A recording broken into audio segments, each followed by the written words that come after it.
درندار سلام علیکم. وعلیکم سلام. دا زنانه څوک یو؟ دا د ګاونډیانو غ شبانه ده. هلکه دا خو ماشاءالله ښکلې شوې. لاسې مو والا نوې سیم مې لا ویستو ښه. دا خو د غټ فاروق غلا له خدای لاسه نه راوړو. هغه خو د خدای اړه و چې یو نوم راته ماخله بس مال صرف 10,000 روپۍ راوله او بس زما لګې په کار دي ښه. هغه زه کوم خو لاله لسی شو. لا هغه به راغله. خدي دا زنانه څوک وه؟ لا دا هغه شبانه وه ښکلې شوې ده خو نه. هلک ته برند مه ګوره. دا پرچی وګوره شبانې را کړې. شپږ ورځې پسې واده دي. ته وګوره که ته پرې نه پوهېږې سنډالې ورکړه. زم په پښتو لهنګویج باندې نه پوهېږم.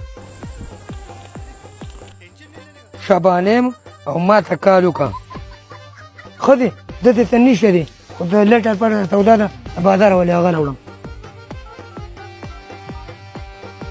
هلو شبانې وایه د بېخو به دا خلک چې دی لمبه راولېږه دا خو ډېرې مودې نه په دې کوڅو کې لکه د کوترو راوړم زما سره یې څه کار په خنسر یا ښځه دی ما دا زما نوی نمبر ځان سره یې سیو کړه.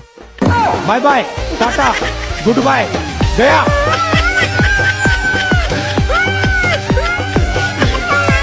روریا سلام علیکم. وعلیکم سلام. ای روریا د الله په نامه لږ روپۍ راکړه. په پرسنالټۍ نه خو خاتم کوات ښکاره خو دا سوال ولې کوې؟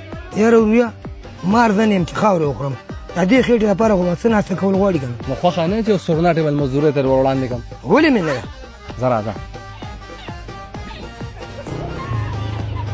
شیخه ورشه دغه پکې سره راچوته وشابه.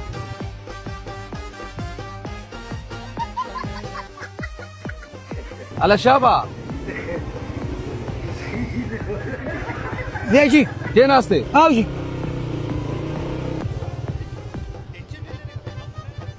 زه د مور زویه او جي پکې در سره کېده وه